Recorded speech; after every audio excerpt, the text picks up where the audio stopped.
বুখারীর বর্ণনা, হিশাম বিন হাকিম উনি কোরআনের অন্য কেরাতে তেলাওয়াত করছিলেন। যেমন উনি পড়ছিলেন ধরেন ওয়াদ-দুহা ওয়াল লাইলি ইযা সাজা মা ওয়াদ্দাআকা রাব্বুকা ওয়া মা ক্বালা ওয়াল আখিরাতু খায়রুল লাকা মিনাল উলা। এরকম কেরাত শুনছেন? দেশে হয়তো শুনেন নাই, কিন্তু সৌদি আরবে গেলে শোনার সুযোগ আছে না নাই? ওমর ফারুক দেখলেন হাকিম বিন হিজাম অন্য কেরাতে পড়ছে, যেই কেরাত ওমর জানতো না। কলার ধরে টেনে বিশ্বনবীর কাছে নিয়ে আসলো। পৃথিবীতে দুইজন মানুষের মুখের আগে হাত চলতে বেশি, এক হচ্ছে সাইয়েদনা মূসা আলাইহিস সালাম, আরেক হচ্ছে বিশ্বনবীর শ্বশুর সাইয়েদনা ওমর ফারুক। সুবহানাল্লাহ পড়বেন না? সাইয়েদনা ওমর ফারুকের হাত থেকে লাঠি চলতো বেশি, এজন্য মদিনায় আর কোনো চোর ছিল না। সুবহানাল্লাহ পড়ে। হিশাম বিন হাকিম কোরআনের আয়াতকে একটু ভিন্ন করে পড়লেন, কলার ধরে ওমর ফারুক বিশ্বনবীর কাছে নিয়ে আসলেন। নবী দেখেন আপনি যেভাবে কোরআন শিখিয়েছেন এইভাবে পড়ে না। বিশ্বনবী বললেন হিশাম কেমনে পড়ছো? হিসাব করতে আরম্ভ করলো ওয়াদ-দুহা ওয়াল লাইলি ইযা সাজা মা ওয়াদ্দাআকা রাব্বুকা ওয়া মা ক্বালা ওয়ালাল আখিরাতু খায়রুল লাকা মিনাল উলা। বিশ্বনবী বললেন নো প্রবলেম, সমস্যা নাই, কারণ হাকাদা উনসিলাত, কোরআন এভাবেও নাজিল হয়েছে। ওমর তুমি কেমন করে শিখেছিলা? সাইয়েদনা ওমর পড়তে আরম্ভ করলেন, পড়েন ওয়াদ-দুহা ওয়াল লাইলি ইযা সাজা মা ওয়াদ্দাআকা রাব্বুকা ওয়া মা ক্বালা ওয়ালাল আখিরাতু খায়রুল লাকা মিনাল উলা। বিশ্বনবী বললেন হাকাদা উনসিলাত, কোরআন তো এভাবেও নাজিল হয়েছে, সমস্যা নাই, কারণ উনসিলাল কোরআনু আলা সাবআতি আহরুফ, আরবি ভাষা একটা, এর 7টা আঞ্চলিকতায় কোরআন নাজিল করেছে কে? এই 7টা আঞ্চলিকতার যেটা দিয়ে মন চায় আপনি পড়েন, কবুল করে নেবে কে? আমাদের ইমাম সাহেবেরা একামত হলে কিবলামুখী হয়ে দাঁড়ায় থাকে।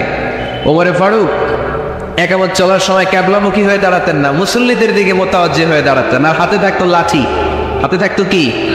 যাদের কাতার বাঁকা হাতের লাঠি দিয়ে সোজা করে দিতেন। সুবহানাল্লাহ। এরকম লাঠি দিয়ে যদি সব জায়গায় সাইজ করা যেত, দিন এমনিই কায়েম হয়ে যেত। আমরা আজীবন ওয়াজ করেও আপনাদেরকে নামাজি বানাতে পারবো না, এটা আগে থেকেই জানি। যাদের নসিব ভালো তারা নামাজি হবে। এজন্য গভর্নমেন্টের এখানে হস্তক্ষেপ দরকার। প্রধানমন্ত্রী মাইরের হুকুম জারি করবে, মারবে, আর আমরা ওয়াজ করে যাব। মাইর আর ওয়াজ দুইটার সমন্বয় ইসলাম কায়েম করে দিবে কে? এই জন্য বিশ্বনবী আল্লাহর কাছে দোয়া করতেন, ওয়াজআলনি মিন লাদুনকা সুলতানান নাসীরা, আল্লাহ আপনি আমার ক্ষমতার চেয়ারে বসান, আপনি আমার এমন ক্ষমতা দেন যেই ক্ষমতার বাস্তবায়নে মদিনার রাষ্ট্রটাকে আমি জান্নাত বানিয়ে দিতে পারি। এই জন্য শুধু আমার কাজ হয় না। বিশ্বনবী বলতেন ইন্নাল্লাহ লা ইয়াদাউ বিস-সুলতান মা লা ইয়াযাউ বিল কুরআন মা ইয়াযাউ বিস-সুলতান। আল্লাহ ক্ষমতার প্রয়োগের মাধ্যমে সমাজে এমন কিছু বাস্তবায়ন করায় যেটা কোরআনের মাধ্যমে করায় না। আমাদের ওয়াজে কিছু কিছু লোক মানুষ হবে, নামাজি হবে, কিন্তু গভর্নমেন্টের হস্তক্ষেপ যদি থাকে, কালকে থেকে যদি আমাদের প্রিয় প্রধানমন্ত্রী 17 কোটি মানুষের প্রধানমন্ত্রী, এদেশের সবচেয়ে ক্ষমতাধর নারী শেখ হাসিনা যদি ঘোষণা দেয় যারাই নামাজ পড়বে না প্রত্যেক নামাজ কাজার জন্য 5 বেত। সৌদি আরবে এই নিয়ম আছে না নাই? এই জন্য আজান হলেই সৌদি আরবে সব মসজিদে দৌড়ায়, ওযু থাকলেও দৌড়ায়, না থাকলেও দৌড়ায়, কারণ মায়ের থেকে তো বাঁচতে হবে, ঠিক কিনা? আমি গত রমজানের আগে মক্কায় ছিলাম, তো জেদ্দাতে গেলাম স্বর্ণ মার্কেটে, আসরের আজান, এখন থেকে আজান হইতে না হইতেই দোকান সব ক্লোজ, বন্ধ। আমি বললাম ভাই বন্ধ করেন কেন? জিনিসপত্র কিনবো। হুজুর মাফ চাই, দোয়াও চাই। ওই যে বালাদি পুলিশ দাঁড়ায় আছে, নামাজ না পড়লে ফিডায় সাইজ করে ফেলবে। আমি বললাম আমি মুসাফির মানুষ, আমি তো কসর করি। বিষ্ণবী লম্বা সফরে জোহরের 2 রাকাত, আসরের 2 রাকাত একসাথে পড়তেন, আবার মাগরিব এশা একসাথে পড়ে ফেলতেন। বললো হুজুর নামাজের পরে আইসেন। নামাজ চলাকালীন সময়ে দোকান বন্ধ রাখা আমাদের পক্ষে সম্ভব না। এই নিয়ম যদি আমাদের প্রিয় প্রধানমন্ত্রী বাংলাদেশে করে দিতেন, কোনো বেনামাজি থাকতো? প্রধানমন্ত্রী যদি বলে দেয় কালকে থেকে যে নামাজ পড়বে না, প্রত্যেক ওয়াক্ত নামাজ যদি মিস করে 5টা করে ব্যাট। প্রধান বক্তা ওয়াজ করার পরে যদি এশার নামাজ না পড়ে ঘুমায়, বক্তার পিঠের উপর 5 বেত আছে না নাই? চেয়ারম্যান সাহেব নামাজ না পড়লে বেত আছে না নাই? প্রধান শিক্ষক নামাজ না পড়লে বেত আছে না নাই? এমপি সাহেব না পড়লে আছে না নাই? মন্ত্রী সাহেব না পড়লে আছে না নাই? প্রধানমন্ত্রী না পড়লে আছে না নাই? আছে? আপনারা কইছেন, আমি কই নাই, আমার কোনো দোষ নাই। মানে নিয়ম যদি হয়ে যেত, মাননীয় প্রধানমন্ত্রী যদি এই নিয়ম করে দিতেন, কোনো বেনামাজি থাকতো? কথা বলে। তার মানে স্বাধীনতার পর থেকে 47 বছর ওয়াজ করে আমরা যেটা করতে পারবো না, প্রধানমন্ত্রীর একটা ঘোষণায় 17 কোটি মানুষ নামাজি হয়ে যাবে। চিল্লায় বলো ঠিক কিনা? প্রধানমন্ত্রী যদি একটা ঘোষণা দেয় চুরি করলে হাত কাটা হবে, কোনো চোর থাকবে? চোর থাকবে। তবে এই চোরদের বিচার করতে হবে বড় বড় চোরদের, আলু চোর, কলা চোর, ডিম চোর, মুরগি চোর, ওগুলা না। যারা এক কলমের খোঁচায় 1000 কোটি টাকা মেরে দেয়, পদ্মা সেতু মেরে দেয়, রাস্তার টাকা মেরে দেয়, ব্রিজ মেরে দেয়, শেয়ার বাজার মেরে দেয়, হলমার্ক মেরে দেয়, দেশের টাকা মেরে দেয়, এরকম বড় বড় চোর দেশে আছে না নেই? প্রধানমন্ত্রী যদি বলেন no tolerance for the corruption, দুর্নীতির ব্যাপারে কোনো সহনশীলতা নাই, দুদককে যদি বলিষ্ঠ করে আর নিজে যদি মনিটরিং করে, একটা দুর্নীতিবাজ বাংলার জমিনে থাকবে না। চিল্লা এখন ঠিক কিনা? এজন্য আল্লাহ বললেন ওয়াজআলনি মিন লাদুনকা সুলতানান নাসীরা, ও আল্লাহ আপনি আমারে ক্ষমতার চেয়ারে বসান, আপনি আমারে শক্তি দেন, আপনি আমারে সামর্থ্য দেন, যাতে মদিনার রাষ্ট্রটারে আমি ইসলাম দিয়ে সাজাতে পারি। সুবহানাল্লাহ। এই জন্য এই কোরআন পড়ার নিয়ম হলো যেখান দিয়ে মনে চায় সেখান দিয়ে কোরআন পড়বেন, কিন্তু পড়ার আগে ওযুর দরকার আছে রাড়াই। আবার আল্লাহ বললেন কোরআন পড়ার আগে শয়তানের ব্যাপারে আমার কাছে পানাহ চাও। ফাইদা قرأت القرآن جعلنا فإذا قرأت القرآن فاستعذ بالله من الشيطان الرجيم। আল্লাহর কোরআন যখন পড়বা আউযুবিল্লাহ পড়ার দরকার আছে রাড়াই। পড়েন সবাই আউযু বিল্লাহি মিনাশ শাইতানির রাজীম বিসমিল্লাহির রহমানির রহিম। তারপর আল্লাহ বলেন আউযুবিল্লাহ পড়লা, শুরুতে ওযু বানালাম, আউযুবিল্লাহ পড়লা, বিসমিল্লাহ পড়লা, তারপরে তাসবিহ আর কোরআনের পড়ার পদ্ধতির নিয়ম জানার দরকার আছে না নাই? ওয়ারাত্তিলিল কুরআনা তারতিলা, কোরআনকে তাজবিদের সাথে পড়ো, তাহসিনের সাথে পড়ো, এক এক অক্ষরে 10টা নেকি দিবে কে? তাজবিদের সাথে কোরআন পড়তে হবে, তাহসিনের সাথে পড়তে হবে, সুর করে পড়তে হবে। আমার ভাই চমৎকার করে কোরআনের তেলাওয়াত করলেন, আপনার গলায় যত সুর আছে এই সুরগুলোকে কাজে লাগিয়ে আপনি কোরআন পড়বেন। অনেকে বলে হুজুর আমার কোনো সুর নাই, আমার সুর নাই হুজুর। আপনার যেটা আছে ওইটাই সুর। সুর যে আপনার কত আছে বাথরুমে ঢুকলে বোঝা যায়। বাথরুম সিঙ্গার আছে না নাই কিছু? ওয়াশরুমে যখন কাপড় কাচে তখন সবাই সিঙ্গার, মনের সুখে গান গায়। সবাইকে আল্লাহ এক ধরনের মেলোডি ভয়েস দিয়েছে, এই সুরটাকে কাজে লাগিয়ে গুনগুন করে সুন্দর কণ্ঠে কোরআন পড়বেন।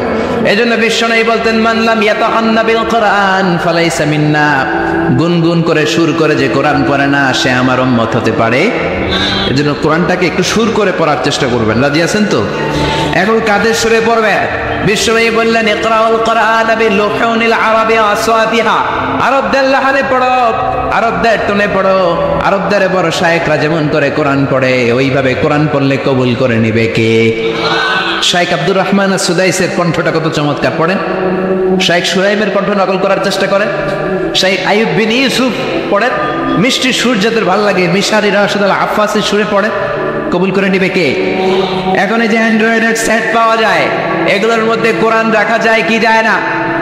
কোরআনের অর্থ রাখা যায় কি যায় না? বঙ্গানুবাদ আছে না নাই? আপনি যদি বলেন আল্লাহ আমি কোরআন পড়তে পারি নাই, আল্লাহ কি মাফ করবে নাকি? No excuse will be granted that day. কিয়ামতের দিন আল্লাহ কোনো এক্সকিউজ দিবে না, কারণ আপনি যত অজুহাত দেখাবেন এর চেয়েও বড় অজুহাতওয়ালা লোক কোরআন শিখেছে এরকম নমুনা আল্লাহর কাছে আছে না নেই? আপনি যদি বলেন আল্লাহ আমি পরমাণু বিজ্ঞানী, বিজ্ঞান পড়ার কারণে কোরআন পড়ার সময় পাই নাই, রব্বুল আলামিন বড় বড় বিজ্ঞানী দাঁড় করায় দিবেন যারা বিজ্ঞানীও ছিল কোরআনও বুঝেছে। ঠিক কি না? বাংলাদেশে একজন পরমাণু বিজ্ঞানী আছে শমশের আলী, নাম শুনছেন? The scientific indications of the holy Quran, Baitul Mukarram থেকে পাবলিশ করেছে, ইংলিশ মিডিয়ামে বইটা লেখা। কোরআনে কি কি বৈজ্ঞানিক তথ্য আছে এটা ডক্টর শমশের আলী স্যার লিখেছে। আল্লাহ বলবে শমশের আলী পারমাণবিক বিজ্ঞানী হয়ে কোরআন পড়লে তুই পারলি না কেন? ঠিক কিনা? আপনি যদি বলেন আল্লাহ আমি ডাক্তার ছিলাম, এমবিবিএস করেছি, তো এফসিবিএস করেছি, কানাডা থেকে আমেরিকা থেকে ডিগ্রি নিয়েছি, এই ডাক্তারি পড়ার কারণে আমি কোরআন পড়ার সময় পাই নাই, আল্লাহ জাকির নায়েককে আপনার সামনে দাঁড় করায় দিবে। আল্লাহ বলবে এই বেটা ডাক্তার হইয়া কোরআন পারে তুই পারস না কেন? ঠিক। আপনি যদি বলেন আল্লাহ আমি ইঞ্জিনিয়ার, এই জন্য আমি কোরআন পড়তে পারি নাই, আমি প্রকৌশলী ছিলাম, আল্লাহ খুররম জাহ মুরাদকে দাঁড় করিয়ে দিবে, পাকিস্তানের অনেক বড় ইঞ্জিনিয়ার, কাবা ঘরের প্রজেক্ট ডিজাইনার ছিলেন। আল্লাহ বলবে এই লোকটা একজন ইঞ্জিনিয়ার হয়ে কোরআনের ব্যাপারে কত বইটা লিখেছে, সে প্রকৌশলী হয়ে কোরআন পড়ার সময় পায়, তুই পালি না কেন? আপনি যদি বলেন আল্লাহ আমি হিন্দু আছিলাম মাফ করে দেন, এই জন্য কোরআন পড়ে নেই, আল্লাহ বলবে যা তোরে মাফ করে দিলাম, তুই হিন্দু, মাফ করে দিবে? কথা বলেন, কোনো হিন্দুরও মাফ নাই। আমার অনেক মাহফিলে হিন্দুরা আসে, কারণ হিন্দু ধর্মের অনেক বিষয় নিয়ে কথা বলি তো, এজন্য ওরাও আসে। হিন্দু ভাইরাও একজনের ডাকে কৃষ্ণ কৃষ্ণ বলে ডাকে, ঠিক কিনা? আমরা ডাকি কারে? হিন্দুরা বলে जो तो मिटाना चाहे जीवन का तृष्णा सुबह शाम बोल बंदे कृष्ण कृष्ण कृष्णा। কিন্তু আমরা বলি जो तो मिटाना चाहे जीवन का जाला सुबह शाम बोल बंदे अल्लाह अल्लाह अल्लाह। ठीक है, जो तो मिटाना चाहे, যে মিটাতে চায় জীবন কা তৃষ্ণা। মেশকাতুল মাসাবি এটা সর্বপ্রথম বঙ্গানুবাদ করেছে হিন্দুর বেটা গিরিশচন্দ্র সেন। আল্লাহ বলবে হিন্দুর বেটা হয়ে কোরআন পারে, তুই পারস না কেন? চিল্লায় বলেন ঠিক কিনা? আরো জোরে বলেন ঠিক কিনা? এজন্য সেদিন কোনো মাফ নাই, সেদিন কোনো ক্ষমা নাই। কোরআন আপনাকে জানতেই হবে, কোরআন আপনাকে মানতেই হবে। জোরে কোন ঠিক কিনা? কোরআন এমন কিতাব, এই কিতাব পড়লে আপনার অন্তরের ঈমান বাড়ায় দেয় কে? وَإِذَا تُلِيَتْ عَلَيْهِمْ زَادَتْهُمْ إِيمَانًا وَعَلَى رَبِّهِمْ يَتَوَكَّلُونَ। আমার কিছু মুমিন বান্দা আছে, তাদের সামনে যখন কোরআন থেকে তাফসীর করা হয়, তাদের সামনে থেকে কোরআন থেকে যখন বয়ান করা হয়, তাদের সামনে বসে যখন কোরআনের তেলাওয়াত করা হয়, আমার এই বান্দাদের ঈমানগুলো বাড়িয়ে দেয় কে? কোরআন পড়লে আপনার ঈমান বেড়ে যাবে, অন্তর তাজা হয়ে যাবে, আপনার রোগ থাকলে আপনি সুস্থ হয়ে যাবেন। এটা আমরা বিশ্বাস করতে পারি না, আপনার তো ঈমানই নাই, ওই বিশ্বাসটা নাই, এজন্য আপনি ভালো হন না। সূরা ফাতিহা পড়ে ফু দিলে নবী ভালো হইলে আপনি হবেন না কেন? আয়াতুল কুরসি পড়ে ফু দিলে হাসান হুসাইনের কাছে যদি জিন না আসে, আপনার ছেলের কাছে আসবে কেন? সূরা ফালাক সূরা নাস পড়ে সাহাবারা বাচ্চাদেরকে ফু দিলে কোনো জিন আসতো না, আপনি ফু দিলে জিন আসে কেন? তার মানে ঈমানের মধ্যে ঝামেলা আছে না নাই? আছে না নাই? বিশ্বনবী বললেন সূরা ফাতিহা পড়ে ফু দাও, সব অসুস্থতাকে সুস্থ করে দিতে পারে কে? কিন্তু ওই সিনসিয়ারিটি লাগবে, দোয়ার মধ্যে ওই বিশ্বাস, ওই ইখলাস, ওই আন্তরিকতাটা লাগবে। চিল্লায় বলেন ঠিক কি না? এজন্য বিশ্বনবী সূরা ফাতিহার নাম দিলেন সূরাতুদ দুআ, আবার এই সূরার নাম দিলেন সূরাতুশ শিফা। শিফার সূরা। ফাতিহা পড়ে ফু দিলে অসুস্থরে সুস্থ করে দেয় কে? বিশ্বনবীর হাতে বল্লা পোকা কামড় দিল, কামড় দিলে ব্যথা লাগে না? আয়েশারে বলল, আয়েশা লবণের পানি গরম দাও, ঢাললো। বিশ্বনবী সূরা ফাতিহা পড়ে ফু দিল, মা আয়েশার লবণের পানি ঢালাও শেষ, বিশ্বনবীর সূরা ফাতিহা পড়াও শেষ, আঙ্গুলের ব্যথাও। মা আয়েশা বললেন, আপনি নবী মানুষ, ফাতিহা পড়ে ফু দিলে তো ভালো হইতো, আমার কষ্ট দিলেন কেন? খালি খালি লবণের পানি বসাইতে বললেন। বিশ্বনবী বললেন, আয়েশা লবণের ভিতরে সোডিয়াম ক্লোরাইড আছে, it's a very natural pain killer, আল্লাহর দেয়া প্রাকৃতিক পেইন কিলার। ব্যথার মধ্যে লবণের সেদ্ধ পানি দিলে ভালো করে দেয় কে? ও আয়েশা, লবণের পানি দিয়ে চিকিৎসা হয়, সূরা ফাতিহা দিয়ে রুকিয়া হয়, ঝাড়ফুঁক। ঝাড়ফুঁক আর চিকিৎসা দুইটার সমন্বয়ে রোগ ভালো করে দেয় কে? এজন্য আল্লাহ বললেন, অনুনাজ্জিলু মিনাল কুরআনি মা হুয়া শিফাউ ওয়া রাহমাতুন লিল মুমিনিন ওয়া লা ইয়াজিদুয যালিমিনা ইল্লা খাসারা। আমি এই কোরআনের মধ্যে শিফা রাখলাম, এই কোরআনের ভেতরে আমি আল্লাহ রহমত রাখলাম, বরকত রাখলাম। কোরআন দিয়ে ফু দিলে সুস্থ করে দেয় কে? বুখারীর বর্ণনা, সাহাবারা মরুভূমিতে সফরে যাচ্ছেন, মাঝখানে দেখে অনেক মানুষ। এক সাহাবী ভিড় ঠেলে সামনে যেয়ে দেখে একজন লোক শোয়া। জিজ্ঞেস করলো, তোমরা এখানে কি করতেছো? সবাই ফু দিতেছে, মন্ত্র পড়তেছে, সুমন্তর সু কালী কুত্তার গু। সাহাবীরা কয়, এটা আবার কি? লোকেরা বলে, এটা আমাদের মন্ত্র। বৈদ্যরা এসেছে, বৈদ্যরা মন্ত্র পড়ে ফু দেয়। কি হয়েছে? আমাদের নেতাকে সাপ কামড় দিয়েছে। সাপও কামড় দেয় না? তো সাপে কামড় দিলে কি মন্ত্র বললে ভালো হবে? সূরা ফাতিহা পড়ে ফু দিলে ভালো করে দিবে কে? লোকেরা বলে, আমাদের নেতা মারা যাচ্ছে, আমাদের কোনো মন্ত্রে কাজ হয় না। সাহাবী বলল, আমাদের কাছে এমন একটা জিনিস আছে, ওই জিনিসটা পড়ে ফু দিলে ভালো করে কে? সবাই বলল, তাহলে করো। সাহাবী বলল, শর্ত আছে, আমাদেরকে 100 ছাগল দিতে হবে। কতিফু গানাম, এক পাল ছাগল। শুনতেছেন? সবাই বলল, ঠিক আছে, ছাগল দিব। কারণ যে লোকটা শুয়ে আছে আমাদের নেতা, নেতা বললে আমরা যে দেশে আলেমদের মর্যাদা দেওয়া হয় না, ওই দেশে আলেম জন্মায় না, ওই দেশে জন্মায় টাকা, টন আর দুর্নীতিবাদ। চিল্লা এখন ঠিকই না? এই জন্য আল্লাহ বললেন এই কিতাবটা এমন কিতাব, এই কিতাবের সাথে যদি তোমরা লেগে থাকো, দুনিয়া আখিরাতে সব জায়গায় সম্মান বাড়াবে কে? পৃথিবীর কোন কিতাবের সাথে এই কিতাবের তুলনা চলে? এই যে আমরা অন্যান্য ধর্মের কিতাবের নাম শুনি, বেদ, শ্রীমদ্ ভগবত গীতা, বাইবেল, মহাভারত, ত্রিপিটক, এগুলোর সাথে কোরআনের তুলনা হয়। ওই কিতাবগুলোতে অসঙ্গতি আছে। কোরআনে কোনো অসঙ্গতি আছে? ভুল আছে? সন্দেহ আছে? সন্দেহ ভুল থাকবে কেমনে? কারণ কোরআনটারে নাজিল করেছে কে? এজন্য রব্বুল আলামিন বলেন, যালিকাল কিতাবু লা রাইবা ফীহি হুদাল লিল মুত্তাকিন। This is the book, the most authentic book, an original book in the world, whereof there is no doubt in it, and a guidance to those who are muttaqin. এটা এমন বই যে বইয়ে কোনো ভুল নাই, কোনো সন্দেহ নাই, কোনো সংশয় নাই। মুত্তাকিনদের জন্য বইটারে পাঠালো কে? আরো জোরে বলেন কে? এই জন্য কেউ যদি চায় এই কোরআনের আওয়াজকে নিভিয়ে দিবে, নিভাতে পারবে? কেউ যদি চায় কোরআনের কপিগুলো চালিয়ে দিবে, জ্বালাতে পারবে?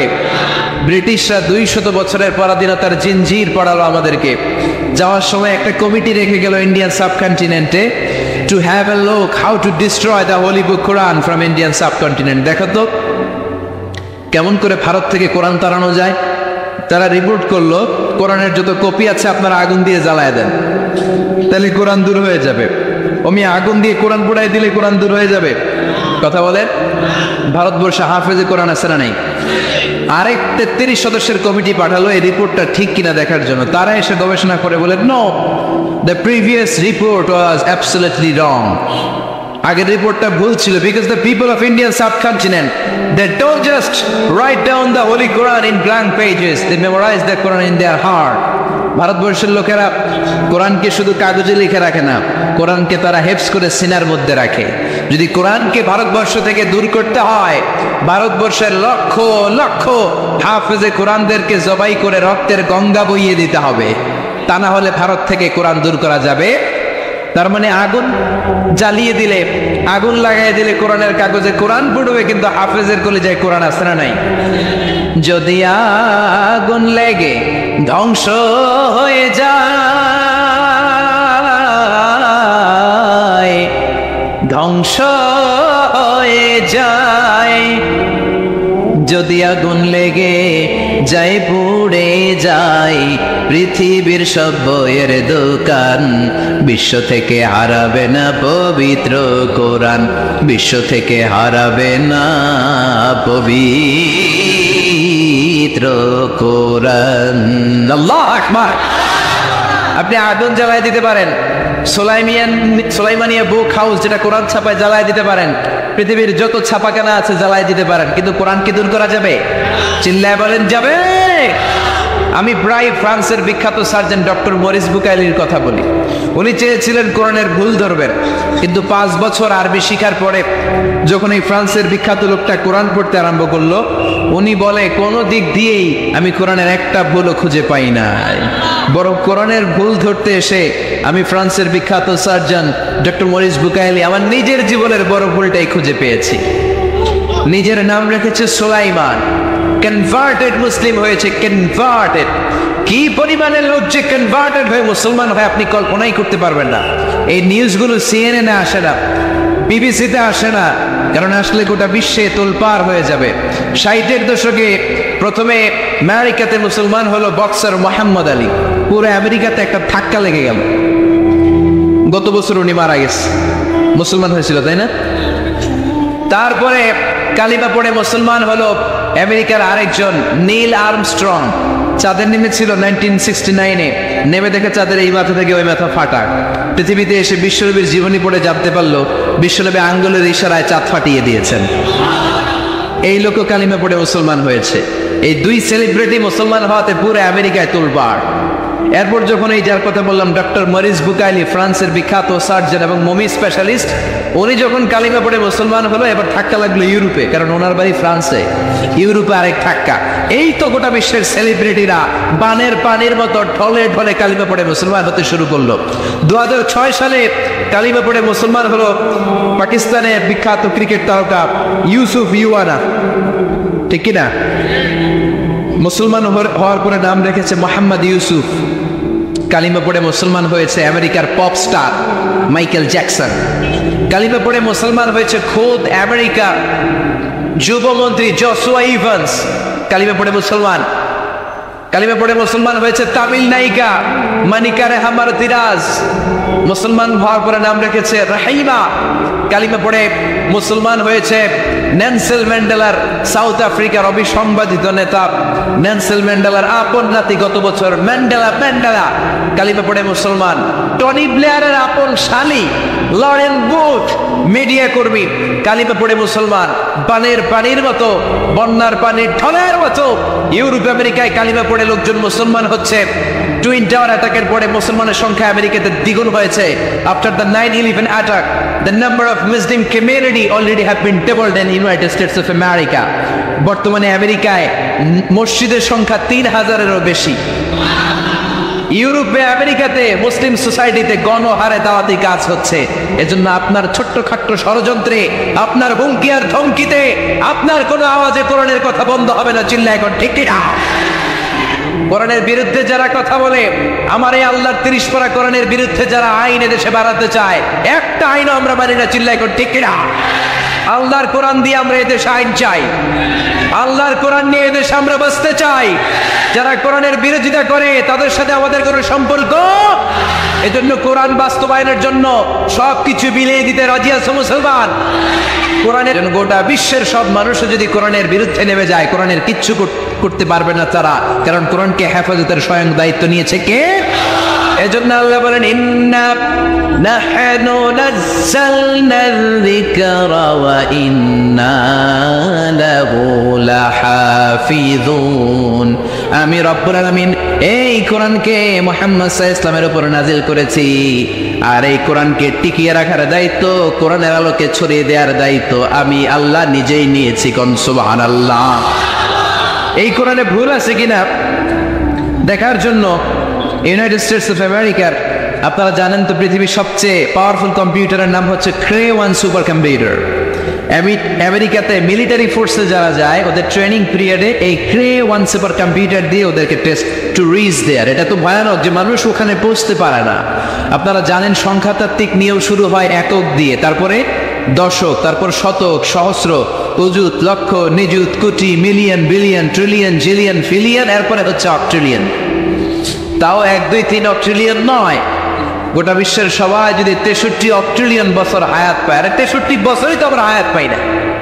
সবাই যদি 63 অক্ট্রিলিয়ন বছর হায়াত পায়, সবাই যদি দিন দুনিয়া সব কাজ ফেলে দিয়ে শুধু কোরআনের মতো একটা কিতাব রচনা করতে চেষ্টা করে, যদি জিন আর মুসলমানেরা এক হয়ে যায়, আল্লাহর বিরুদ্ধে নেমে যায়, যদি বলে জিন আর মানুষ ভাই ভাই, আল্লাহর আর রক্ষা নাই, আমরা কোরআন বানায় ফেলামু, তাহলে মেবি পারহ্যাপস সম্ভবত কোরআনের মতো একটা বই হলেও হতে পারে।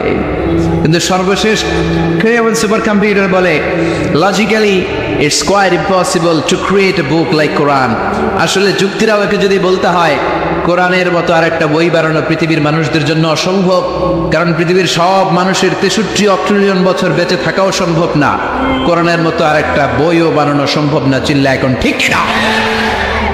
এজন্য যারাই কোরআনের সাথে লাগবে তাদের মর্যাদা বাড়ায় দিবে কে?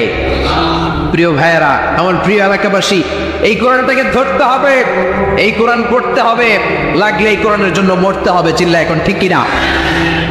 যারাই কোরআনের সাথে লাগে মর্যাদা বেড়ে যায়। আল্লাহ আকাশ চুপ্পি করে দেয় তার মর্যাদা। ছোট্ট একটা উদাহরণ দিয়ে বোঝাই। আমরা যারা ব্লেজার বানাই, ব্লেজার স্যুট পরেন না আপনারা? ব্লেজার স্যুটের কাপড়গুলো অনেক দামি হয়, 3000 টাকা গজ, 5000 টাকা গজ। আর এই মহাবিশ্বয় বিশ্বের সবচেয়ে নন্দিত বইটা আজকে নিন্দিত, এই বইয়ের যে চুজদান বানানো হয়, গিলাফ বানানো হয়, কোরআনের গিলাফ আছে না ঘরে? কথা বলেন। বাজারের সবচেয়ে কম দামি কাপড় দিয়ে কোরআনের গিলাফ বানাবে, দোকানে জায়গা 1 টন কাপড়, কম দামি কোনটা আছে এটা দেন। কি করবে? কোরআনের গিলাফ বানাবো। কথা ঠিক কিনা? সবচেয়ে কম দামি 1 টন কাপড়, 30 টাকা গজ, ওইটা দিয়ে কোরআনের গিলাফ বানানো হলো। আর 3000 টাকার গজের কাপড় দিয়ে আপনার ব্লেজার স্যুট বানানো হলো। ঘরে ঢুকে একদিন দেখলেন ব্লেজার মাটিতে পড়ে আছে, ব্লেজারে আপনার পা লেগে গিয়েছে। এমন কোন আহাম্মক কি বাংলাদেশে আছে ব্লেজারটা ধরে চুমো খাবে? খাবেন না? আচ্ছা, খাবেন না। আর ঘরে ঢুকে দেখলেন কোরআনের গিলাফ পড়ে আছে, 30 টাকা গজ। কথা বলেন, 30 টাকা গজের কোরআনের গিলাফ পড়ে আছে। মনের ভুলে হঠাৎ করে পা লেগে গিয়েছে গিলাফে, চুমো খাবো কি খাবো না? এমন কোন মুসলমান আছে কি যে চুমো খাবে না? 30 টাকা গজের টেটন কাপড়ের মায়া এত হয়ে গেল আপনার কাছে, হ্যাঁ? লাগছে কোন কিতাবের সাথে? কথা বলেন। এই কোরআন যদি টেটন কাপড়ে আকাশের উপরে নিতে পারে, এই কোরআন যদি তোমার সিনারে জায়গা দাও, তোমার কি আল্লাহ উপরে উঠাতে পারে না? এজন্য কোরআনের সাথে লাগলে টেটন কাপড় যেমনি আকাশ চুম্বি হয়ে যায়, কোরআনের সাথে যারাই লাগবে তাদের মর্যাদা বাড়ায় দিবে কে?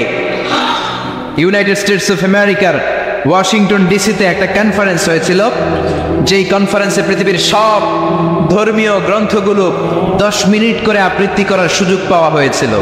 পৃথিবীর যত ধর্মগ্রন্থ, সব ধর্মগ্রন্থের শায়েকরা, রিসাইটার যারা, আবৃত্তিকারক যারা, তারা গিয়েছিল সবার জন্য 10 মিনিটস করে সময়, in order to see which book is the most excellent book ever in the world. পৃথিবীর কোন ধর্মগ্রন্থের বইয়ের তেলাওয়াতটা সুন্দর। সেখানে গিয়েছে হিন্দুদের বেদ, রামায়ণ, শ্রীমত ভগবত গীতা, ত্রিপিটক, দীঘানিকায়, গ্রন্থ সাহেব। চীনের একটা প্রাচীন ধর্ম আছে কনফুসিয়াস, এই কনফুসিয়াসের প্রাচীন পাণ্ডুলিপি নিয়ে যাওয়া হয়েছে। ইরানের তারা যারা তুষ্ট মতবাদে বিশ্বাসে, আগুন দেখলে অনির্বাণ শিখার কাছে যে এরকম নমস্ত নমস্ত গায়, তাদের অনির্বাণ শিখার পাণ্ডুলিপি গিয়েছে। আমাদের কোরআনও গিয়েছে। বিশাল বড় কনফারেন্স রুমে সব ধর্মের যাজকরা, পণ্ডিতরা, নানকরা, পুরোহিতরা, ধর্মের ফাদাররা, শায়েকরা বসেছে। আর বিচারক চেয়ারে বসা, 10 মিনিট করে সবাই আবৃত্তি করবে। সবাই বলেন কয় মিনিট? 10 মিনিটস। বিচারকের সামনে 2 বাতি, একটা লাল বাতি, একটা সবুজ বাতি, green button, red button. Green বাটনে চাপার সাথে সাথে 10 মিনিটের আবৃত্তি শুরু, সবাই ধর্মগ্রন্থ আবৃত্তি করে। আর রেড বাটনে চাপার সাথে সাথে আবৃত্তি শেষ। উনি প্রথমে ইনভাইট করেছে শ্রীমত ভাগবত গীতা, তারা গিয়ে তাদের মতো করে তাদের ধর্মগ্রন্থ আবৃত্তি করতে শুরু করেছে। ওম নমো ভগবতী বাসুদেবায়। তাদের প্রত্যেক শ্লোকে ঈশ্বর, ঈশ্বরী, ভগবান রাম কৃষ্ণের স্লোগান আছে না নেই? তারা ভগবতী বলে টান দিয়েছে। আফটার ফিনিশিং 10 মিনিটস, বিচারক প্রেস দ্য রেড বাটন, লাল বাতি চেপেছে, শ্রীমত ভগবত গীতা আবৃত্তিকারক নেমে এসেছে। ডাকা হয়েছে বেদ, ডাকা হয়েছে পুরাণ, ডাকা হয়েছে দশাতীর, ডাকা হয়েছে দীঘানিকায়া, ডাকা হয়েছে ত্রিপিটাক। 3টা পিটক মিলে ত্রিপিটাক, বিনয় পিটাক, শ্যাম পিটাক, অভিধর্ম পিটাক। এরা বলে ওম শান্তি, ওম শান্তি, ঠিক কিনা?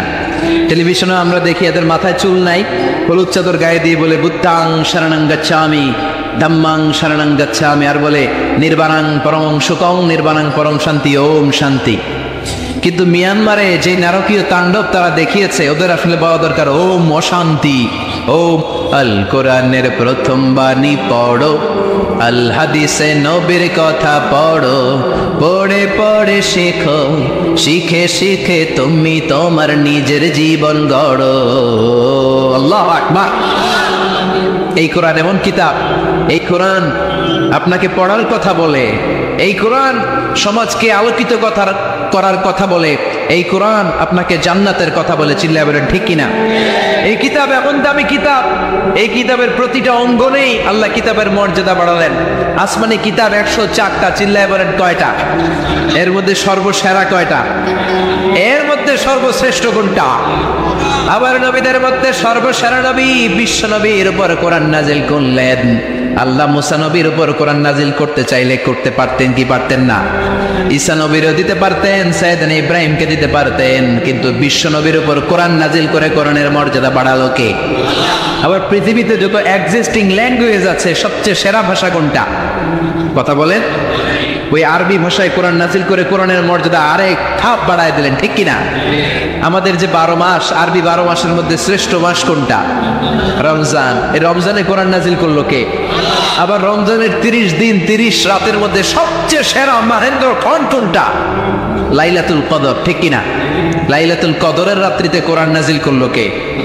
যেই কোরআনকে আল্লাহ এত মর্যাদাবান করলো, ওই কোরআনের সাথে যদি কেউ লেগে যায়, ওই কোরআন যদি কেউ তেলাওয়াত করে, কোরআন যদি পড়ে শুনে মানে, তারও মর্যাদা আছে না নাই? আসলে এই জন্য সকাল শুরু হতে হবে আমাদের কোরআন দিয়ে। ফজরের সালাত জামাতে পড়ার পরে 68,000 গ্রাম থেকে একটা সময় গুনগুন গুনগুন করে কোরআন তেলাওয়াত হতো। মক্তবগুলোতে আমি যখন ছোট্ট, আমাদের শাহী মসজিদে আমরা কোরআন পড়তাম। আপনাদের এই মসজিদগুলোতে এখনো মনে আছে না? এটা আমাদের tradition, we are proud of it. আমাদের এই ঐতিহ্য আমরা ভাঙবো না। প্রতিদিন সকালবেলা ছেলে মেয়েদেরকে মক্তবে পাঠাবো। রাজি আছেন? যদি সকালবেলা স্কুলে পাঠান, যদি কিন্ডারগার্টেন থাকে, শামসুল হক খান থাকে, তাহলে বিকেলবেলা সান্ধ্যকালীন ক্লাসের ব্যবস্থা করবেন আপনারা যারা গার্ডিয়ান আছেন তারা। কারণ সবার আগে কোরআন, সবার আগে কি? বাঁচতে হলে কোরআন পড়তে হবে, বাঁচতে হলে কোরআন জানতে হবে। তারা হলে আপনি মরে যাবেন, আপনার মৃত্যু দিবসটা কবে এটাও ছেলে মনে রাখবে না। আপনার জন্য দোয়া করার সময়টাই সে পাবে না, যেরকম ঠিক কিনা? এজন্য ছেলে মেয়েদেরকে কোরআন শিখান, ছেলে মেয়েদেরকে হাফেজে কোরআন বানান, ছেলে মেয়েগুলারে মাদ্রাসায় দেন। এই ছেলেগুলারে আল্লাহওয়ালা বানাবে কে? আর যদি ইসলাম না শিখান, কোরআন না শিখান, এগুলোই হবে বাংলা ভাই, ইংরেজি ভাই, অঙ্ক ভাই, এগুলোই হবে আরশাদ শিকদার, পিচ্চি হান্নান, কালা জাহাঙ্গীর, এগুলোই হবে জঙ্গি। আর কোরআন শিখান, এগুলোর ভদ্র বানাবে কে? ছেলে মেয়েদেরকে কোরআন শিখাতে রাজি আছেন তো? নিজে আপনার বিবিকে কোরআন শোনাবেন, বিবি আপনাকে শোনাবে, একসাথে সূরা ইয়াসিন মুখস্থ করা শুরু করবেন। ছোট্ট ছেলেটারে বলবেন, বাবা এই শুক্রবার থেকে সামনের শুক্রবার দেখি কে কার আগে এই মাসের শুরু থেকে আগামী মাস পর্যন্ত সূরা ইয়াসিন আমরা মুখস্থ করব। 2-3 দিন পর পর ফিট পড়ে এমনি নাড়ায়, দোয়ার অভিনয় করে। এগুলো শিখানোর দরকার আছে না নেই? কোরআনে হাফেজ বানানোর দরকার আছে না নেই? এজন্য এখন থেকেই ছেলে মেয়েদেরকে মসজিদমুখী করেন। অনেক মুরব্বী আছে, ছোট বাচ্চা মসজিদে গেলে ধমক দেয়, আছে না নেই? ধমক দিয়েন না। যে মুরব্বী মসজিদে গেলে বাচ্চাদেরকে ধমক দেয়, দেখা যাবে ওই মুরব্বী ছোট্টবেলায় মসজিদে গিয়ে পিছলা খেয়ে আসারও খায় নাই, মসজিদের দিকে যায় নাকি কখনো। তো ছোট্ট বাচ্চাটা মসজিদে যায়, আপনি ধমকান কেন? কখনো বাচ্চারা মসজিদে গেলে ধমকাবেন না। আজকে যদি বের করে দেন, আর জীবনে মসজিদে ঢুকাতে পারবেন না। আর এখন থেকে যদি মসজিদমুখী করেন, এগুলোই হবে নামাজি, এগুলোই হবে ভদ্র, এগুলোই হবে সমাজ সেবক, এগুলোই হবে আল্লাহওয়ালা, এগুলোই হবে আগামী প্রজন্মের অহংকার। চিল্লায় বলো ঠিক কিনা? অনেক আলোচনা শুনলাম, এবার কর্মসূচি। আজকের আলোচনার কর্মসূচি নাম্বার 1, সবাইকে কোরআন জানতে হবে। We need to know how to recite the holy Quran with তাজবিদ। তাজবিদের সাথে কোরআন জানবেন। বয়স হয়ে গেছে, পান খাইতে খাইতে জিহ্বা ভারী, কোনো অজুহাত আল্লাহ নিবে না। এতদিন পারেন নাই, কালকে থেকে পারবেন, ঠিক কিনা? ইনশাআল্লাহ করবেন না? সান্ধ্যকালীন কোরআন শিক্ষার আসর করেন। ইমাম সাহেব, খতিব সাহেব ডগের মাদ্রাসায় পড়ে, আশেপাশের মাদ্রাসাগুলোয় পড়ে, এই হাফেজ ছাত্রদেরকে ধরে আপনারা কোরআন শিখেন। ছেলে মেয়েদের অন্তরের ভেতরে কোরআনের নূর ঢুকায় দেন। ফ্যামিলিগুলোরে জান্নাতি ফ্যামিলি বানায় দিবে কে? প্রতিদিন কোরআন তেলাওয়াত করতে হবে। Our day should be started with the recitation of holy book Quran. রাজি আছেন? আমার সাথে একমত না বোধহয়? রাজি আছেন সবাই? তাহলে কোরআন জানতে হবে, কোরআনের তেলাওয়াত সহি শুদ্ধভাবে শিখতে হবে। 2 নাম্বার সবচেয়ে জরুরি কর্মসূচি হচ্ছে we need to know the holy Quran in our own mother tongue. আমাদের মাতৃভাষা আমাদেরকে কোরআন বুঝতে হবে। আল্লাহ কি বললো আমরা বুঝি না, এজন্য অন্তরে লাগে না। তারাবির সালাতে যখন কাবা ঘরের ইমাম শেখ আব্দুর রহমান আস-সুদাইস আযমের আয়াতগুলো বলে টান দেয়, চিৎকার দিয়ে হেরেম শরীফের চারদিকে সবাই কান্নায় ভেঙে পড়ে। শেখ আব্দুর রহমান আস-সুদাইস নিজেও কাঁদে, আমরাও কাঁদি। কাদার জন্য 3-4 মিনিট উনি তেলাওয়াত বন্ধ রাখেন, আবার নিজেকে সামলে নিয়ে আবার তেলাওয়াত করেন। আবার জান্নাতের আয়াতগুলো যখন পড়েন, সাবলীল কণ্ঠে পড়েন, অন্তরগুলো মানুষের আনন্দে উচ্ছল্লা হয়ে যায়। আর আমাদের তারাবির নামাজে হাফেজ সাহেব জাপানের রেলগাড়িও ফেল, এমন জোরে টান দেয়। রুব্বা ক্বারি লিল কোরআন ওয়াল কোরআন ইয়ালআনুহু। এমন কিছু হাফেজে কোরআন আছে যাদেরকে কোরআন রহমত না দিয়ে লানত দেয়, যারা কোরআনের তাজবিদ আদায় না করে, তাহসিন এবং সিফাত আদায় না করে মন গড়া কোরআন তেলাওয়াত করে। খবরদার! কোরআনকে তাড়াহুড়ো করে কোনো মসজিদে আপনারা পড়বেন। 20 রাকাত পড়তে পারেন না, 18 রাকাত পড়েন। 18 রাকাত পারেন না, 14 পড়েন, 10 পড়েন, 8 পড়েন, কিন্তু যত রাকাত পড়বেন কোরআনকে তাহসিনের সাথে, তাজবিদের সাথে থেমে থেমে তেলাওয়াতের দরকার আছে না নেই? এজন্য মাতৃভাষায় বুঝবেন। কি সুন্দর আল্লাহ সূরা ইউসুফের তাফসীর করলেন, কত চমৎকার ঘটনা। সূরা মারিয়ামের সূরার ভেতরে আল্লাহ কত চমৎকার কথা বললেন। বিশ্বনবী কোথায় কি করলেন, আল্লাহর এই 30 পারা কোরআনে আছে না নাই? এজন্য মাতৃভাষা বাংলাতে বুঝতে হবে। বঙ্গানুবাদ কোরআন কি আমাদের কোনাপাড়ার এই পাড়াডগারের লাইব্রেরিগুলোতে পাওয়া যায় না? প্রত্যেকটা ঘরে। মিজানুর রহমান আজহারীকে আপনারা পছন্দ করেন, আমি আসলেই লোকের বন্যা হয়ে যায়। আমার কথা কি আপনারা রাখবেন না? আমি সকলের পায়ের মধ্যে আমার এই দুটি হাত কাবা ঘর টাচ করেছে, কাবার কিনারা টাচ করেছে, অনেক বড় বড় জায়গা টাচ করেছে। সবার দুটি পায়ের মধ্যে আমি হাত রেখে অনুরোধ করব, প্রত্যেকের ঘরে একটা করে বঙ্গানুবাদের কোরআন থাকা চাই। রাজি আছেন? রাজি আছেন সবাই? আজ থেকে আমরা কোরআন পড়বো, কোরআন শিখবো, কোরআন দিয়ে ফ্যামিলিটারে গোছাবো। প্রতিদিন একটা করে হলেও কোরআনের বঙ্গানুবাদ আপনি পড়বেন। আল্লাহ নতুন করে আর কিছু বলবে না, যা বলার সব বলে দিয়েছেন। এজন্য কোরআনকে আল্লাহ শুরু করেছেন বিসমিল্লাহ দিয়ে, মানে বা দিয়ে, আর শেষ করেছেন মিনাল জিন্নাতি ওয়ান নাস, মানে সিন দিয়ে। বা আর সিন মিলালে কি হয়? বাস। এই বাস দিয়ে এবার ঢাকা যাবেন নাকি? না, বাসে চড়ার বাস নাই, বাস মানে যথেষ্ট, বাস মানে সাফিসিয়েন্ট, কাফি।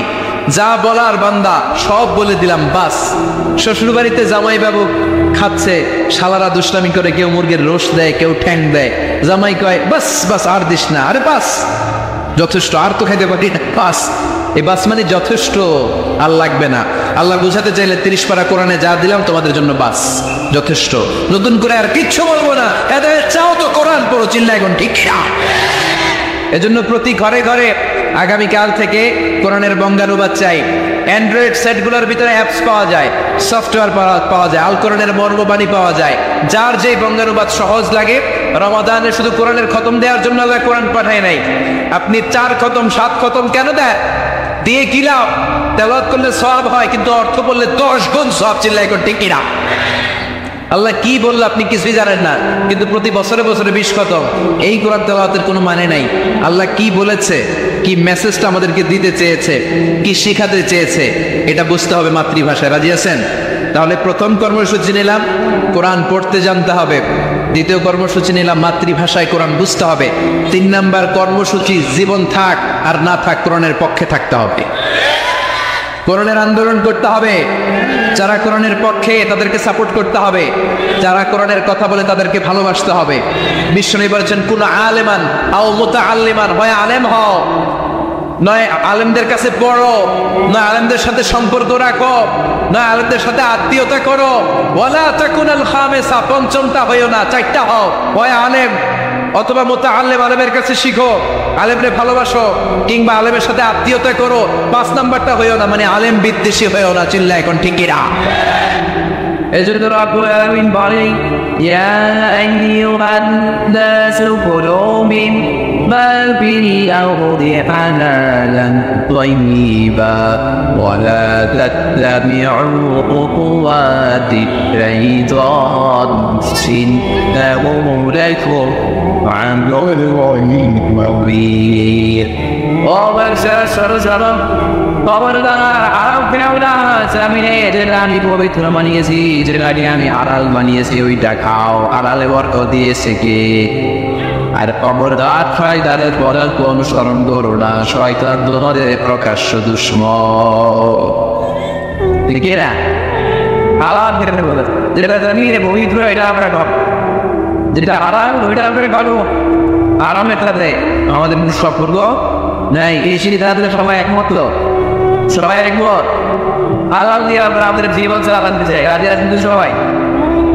তাহলে আসুন হালাল এবং হারামের ব্যাপারে আমরা বিস্তারিত জেনে নেই, যে আমাদের জীবনে কোনটাকে আল্লাহ তাআলা হালাল করেছে, কোনটাকে হারাম করেছে। কিভাবে আমি হালাল দিয়ে আমার জীবন তিষ্ঠা যাবো, কেমন করে হালাল দিয়ে জীবনকে গুছাবো, আর কেমন করে হারাম থেকে আমি বেঁচে থাক, এই মূল্য দিয়ে প্রিন্সিপালস আমাদের জানা দরকার নাই।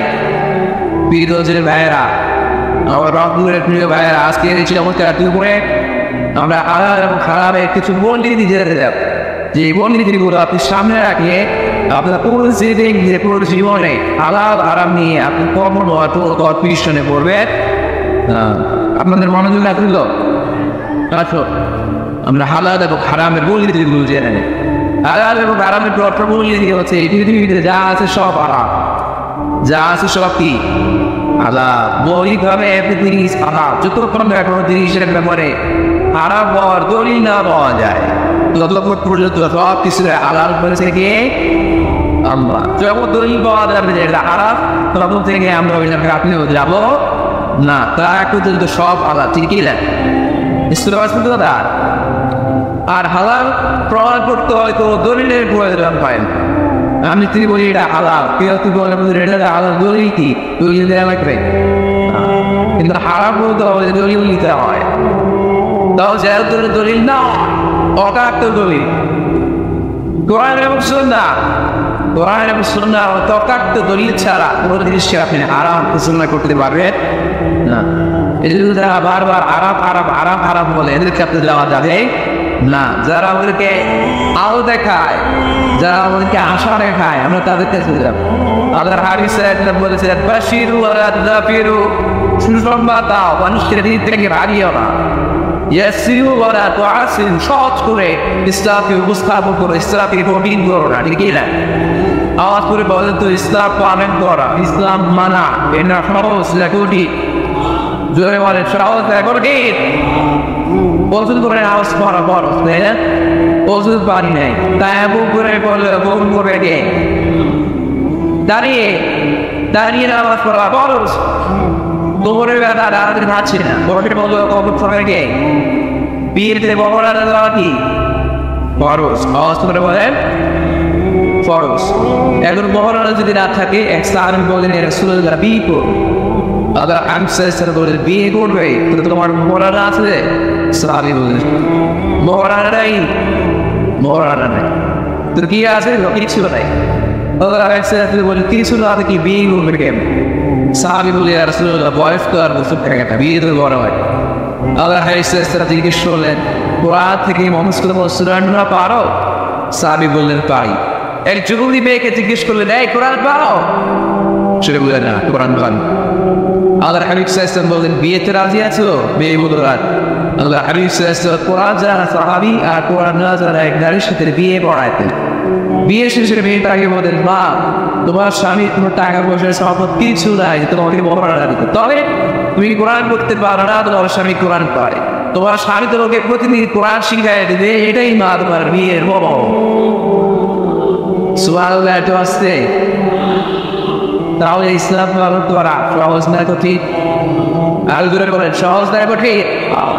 মাইক দিকে মাইক আরেকটু সাউন্ডটা বলেন, আরেকটু ড্রপ আরেকটু সাউন্ড করতে হবে। তাহলে বোঝা গেল ইসলাম পালন সহজ। ইসলামের সব কিছু হারাম, যতক্ষণ না হারামের ব্যাপারে কোনো দলিল খুঁজে পাওয়া না যায়। এই জন্য যারা বারবার হারাম হারাম বলে এদের কাছে যাওয়া যাবে না। যারা আশা দেখায়, যারা জান্নাতের পথ দেখায়, যারা সুসংবাদ দেয়, তাই ইসলামের সঠিক আরো এবং সঠিক পাও চিন্তা বলতে হবে, ঠিক না? একজন লোক হচ্ছে সব কিছুর উপরে হারাম। আপনারা শুনলাম মানে একটা সময় এই বাংলাদেশে কিছু আরেক সমাজ বলতো ইংরেজি শিক্ষা হারাম, ইংরেজি পড়া হারাম বলতেন। সবাই বিগত এই কারণে আমতো নেই ইংরেজি শিখায়, আপনারা নেই। এখন আবার কথা বলে ঠিক না? একসময় এটা জিনিস আরেক সমাজ বলতো যে রাজনীতি করা হারাম, এখন আবার ওনারা রাজনীতি করে, আপনারা নেই। ওনারা বলতে ইসলামিক ব্যাংকিং এগুলো যায় না, এগুলো হারাম, এমন আমার পরে। তো এখন যেগুলো ওরা হারাম হারাম বলতেছে বাস ধরে বুঝতে পারে এগুলো হারাম হয়ে যেতে পারে, বলে ঠিক না? এই জন্য হারাম বলার আগে একসময় আর ভাবতেন কোটা হারাম, ওইটা না বুঝে না জেনে প্রশ্ন দেওয়া দায়িত্ব আমরা আপনার দেয় নাই। আমরা বলেছেন যারা মোজারা তেরো তাদের রক্ত সাহাবারা বলেন এরা আর কারা? আল্লাহ আমি বললেন যারা ছোট্ট বড় বিষয় নিয়ে ঘোষণা দিয়ে দেয় এটা আরাম, ওটা আরাম, ওটা আরাম, ওটা আরাম, এদের জিনিস আরাম আরাম আসলে নাই। এই জিনিসটা একটু পায় না দিতে হবে। আরাম আরাম না বলে জিনিস করতে হবে কি? আরাম আরাম আরাম করা যাবে মুসলমান। সবাই রাজি আছেন তো? বলেন قل من حرم زينة الله التي أخرج لعباده والطيبات من الرزق। গায়ের স্পর্ধা, গায়ের বর্ষজ যা আল্লাহ দেয়া হালাল বিষয়গুলোকে হারাম বলে ঘোষণা দেয়, আল্লাহ দেয়া হালাল নিয়ামতগুলোকে হারাম বলে ঘোষণা দেয়, আল্লাহ ঘোষণা করা হালাল শ্বাস লজ্জাগুলোকে হারাম বলে ঘোষণা দেয়। গায়ের কারো অভাব দিয়েছে আল্লাহ, লালও দিয়েছে এদের উপর। হালাল এবং হারামের প্রথম মূলনীতি হচ্ছে এভরিথিং ইজ বেসিকলি হালাল। এই পৃথিবীতে মূলত যাই দেখতে পাবে সব হালাল, সব হালাল। আলহামদুলিল্লাহ পড়ে যতক্ষণ না এটা হারাম হওয়ার ব্যাপারে অকাট দলিল না পাওয়া যায়, আমরা এটাকে হালাল হিসেবে কনসিডার করব। সবাই কথা বুঝতে পেরেছেন? বুঝতে পেরেছেন সবাই? হালাল হারামের 2 নম্বর মূলনীতি হচ্ছে হালাল ওয়াজিআ গায়রু হারাম। এই পৃথিবীতে হালাল হচ্ছে আনলিমিটেড আর হারাম হচ্ছে লিমিটেড। হালাল বেশি, হারাম কম। হালালের কোনো অভাব নাই, কিন্তু হারাম হাতে দেওয়া না। সুবহানাল্লাহ পড়ে। এটা আমাদের সুবিধা হয়েছে না? দরকার বুঝে দেয়। আচ্ছা, হালাল যদি কম হতো আর হারাম যদি বেশি হতো, আমাদের জন্য আলহামদুলিল্লাহ হয়ে যেত না? হালাল হচ্ছে অসীম, এত বেশি পরিমাণ জিনিসটা হালাল রয়েছেন। এই হালালের মধ্যে থেকেই আপনার জীবনের আনন্দ, উৎসব, বিনোদন সব আপনি পরিচালনা করতে পারবেন। আওয়াজ করে পড়েন সুবহানাল্লাহ। আমার এই করোনা ক্যারিয়ারের মধ্যে আপনি যেমন হারামের ঘোষণা দিয়েছেন, তপতি ব্যাপক আরেক ঘোষণা দিয়েছেন। আবার এই করোনার মধ্যে আপনারা যেরকম হারামের ঘোষণা দিয়েছেন ব্যাপক ভাবে দেন নাই, হারামের ঘোষণা কোরআনে আপনার গুনে গুনে দিয়েছে। সুবহানাল্লাহ পড়ে। হালাল ব্যাপক, হালাল ব্যাপক পড়েন না। বাহিরাতুল আনআম, আল্লাহ বলে এই পৃথিবীতে যা যত জন্তু আছে সব হালাল। সুবহানাল্লাহ পড়ে। ইন্না মা ইতলা আলাইকুম, অল্প কয়েকটা ছাড়, যেগুলো হিংস্র, যেগুলো ভয়ঙ্কর, যেগুলো সাকুরের কয়েকটা ছাড়া যত যার জন্তু আছে সব হালাল পুস্তকে। তাহলে হারাম বেশি না গো, আওয়াজ করে সবাই বলতে হবে হারাম বেশি না গো, হারাম তো। আবার সাগরের প্রাণীগুলোর থেকে খেয়াল করে আল্লাহ বলল ইন্না লাকুম সাইদুল বাহরি ওয়া তাআম। সাগরের ভেতরে যত ধরনের জগৎ প্রাণী পাওয়া যায় সবগুলো শিকার করার খাওয়াকে তোমাদের জন্য হালাল করেছে কে? আল্লাহ নিজে হালাল করে। অন্য একটা ছাড়। তার মানে হালাল হচ্ছে পৃথিবীতে আনলিমিটেড, অনেক, আর হারাম হচ্ছে লিমিটেড। এই জন্য কোরআনে যখনই আল্লাহ হালালের কথা বলে আল্লাহ ব্যাপক হবে, আল্লাহ বলে সব হালাল। আর যখনই হারামের ঘোষণা দেয় আমরা গুলি করে দেয়, অল্প কয়েকটা এখানে গোনা যায়, হালাল করা যায়। আপনি হাতে বলতে পারবেন হালাল বলতে পারবেন? যদি আল্লাহ জিজ্ঞেস করেন আল্লাহ কাকে বিয়ে করা হালাল, আল্লাহ বলবেন সবাইকে বিয়ে করা হালাল। বাংলাদেশের মেয়েকে বিয়ে করা হালাল, রংপুরের মেয়েদেরকে বিয়ে করা হালাল, চাঁদপুরের মেয়েদেরকে বিয়ে করা হালাল, চট্টগ্রামের মেয়েদেরকে বিয়ে করা হালাল, ওই কাশ্মীরের মেয়েদেরকে বিয়ে করা হালাল, সৌদি আরবের মেয়েদেরকে বিয়ে করা হালাল, সাদা চামড়ার মেয়েদেরকে বিয়ে করা হালাল, কালা চামড়ার মেয়েদেরকে বিয়ে করা হালাল, খাটো মেয়েদেরকে বিয়ে করা হালাল, লম্বা মেয়েদেরকে বিয়ে করা হালাল। হালালের কোনো শেষ নাই, ঠিক না? কিন্তু যখনই বলবে কাকে বিয়ে করা হালাল তো আমরা আল্লাহ বলে গুনে বলে, আল্লাহ বলেন অগ্নিবার আলাইকুম ওয়াআলুকুম ওয়া বানাতুকুম ওয়া আখাওয়াতুকুম ওয়া আম্মাতুকুম ওয়া বাওয়াতুকুম ওয়া বানাতুল আখি ওয়া বানাতুল উখত। চিল্লায়ে বলেন আল্লাহু আকবার। যখন এদিকে ফুরে আল্লাহ তাহলে বলেন তাদেরকে বিয়ে করা হারাম, আল্লাহ বলে মাকে বিয়ে করা হারাম, কন্যাকে বিয়ে করা হারাম, নিজের বোনকে বিয়ে করা হারাম, বুবুকে বিয়ে করা হারাম, কাপড় কাটাকে বিয়ে করা হারাম, পাতিনিকে বিয়ে করা হারাম, নিজের বাগ্নিকে বিয়ে করা হারাম। এরকম ছোট ছোট নারীকে বিয়ে করা হারাম করেছে কি? মাত্র কয়জন? আর জায়েজ কয়জন? আদা লক্ষ লক্ষ কোটি সুবহানাল্লাহ পড়ে। আবার যখন তাদেরকে গুলোকে খাওয়া হারাম, আল্লাহ বলেন সব হারাম। যখন জিজ্ঞেস করলাম আল্লাহ কোন বস্তুগুলো খাওয়া হারাম, আল্লাহ বলেন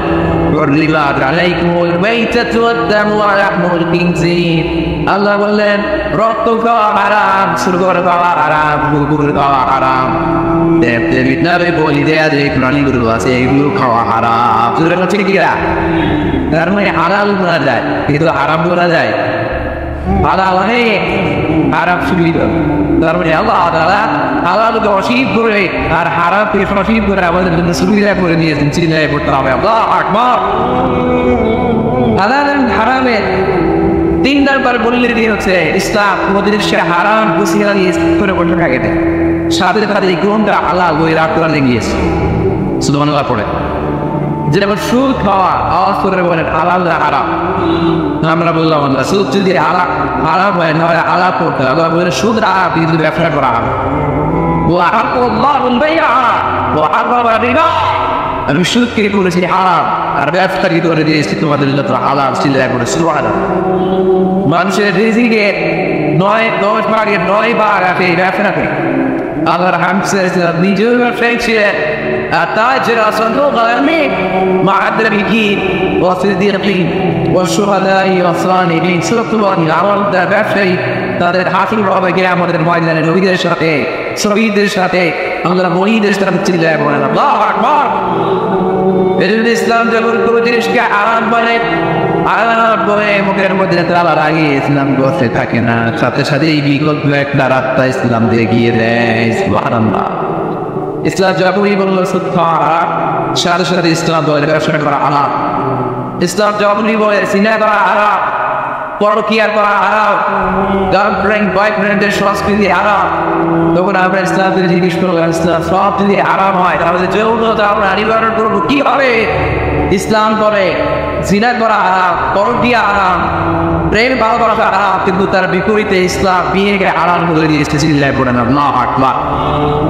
তার মানে কিন্তু হারাম বলে ইসলাম বসে থাকে। অনেক আলিমরাও দেখবে, আমি কারোর নাম নিচ্ছি না, in general name বলছে, I don't specify anymore. Respect my অনেক দেখে বলে হারাম, ওইটা হারাম, হারাম তো তার আলাদা করতে হয়, এটা বল ওইটার বলতে পারে অল্টারনেটিভ কোনো জিনিস সাজেস্ট করতে পারে। আমি যদি বলি আপনি কিচ্ছু দেখতে পারবেন না, প্রজেক্টর দেখতে পারবেন না, মোবাইলে দেখতে পারবেন না, ইউটিউব দেখতে পারবেন না, টিভি দেখতে পারবেন না, মাহফিল দেখতে পারবেন না, ইসলামিক প্রোগ্রাম দেখতে পারবেন না, হালাল ম্যাগাজিন অনুষ্ঠান দেখতে পারবেন না, কিচ্ছু দেখতে পারবেন না, কারণ ইসলাম এইটা নাই, ওইটা নাই, ওইটা নাই, আমিও নাই, ঠিক না? সব জবাব নাই, আমরাও নাই, ঠিক না? হারাম দিনটা হারাম পথ, কিন্তু কোনটা হালাল পথটা কেন? মাছের জীবনে বিনোদনের আপনারা নাই। আপনি সঠিক হারাম বিনোদন, হালাল এন্টারটেইনমেন্ট যদি সাজেস্ট করতে না পারেন, মানুষ তার নিজের খুশি মতো এন্টারটেইনমেন্ট বিনোদন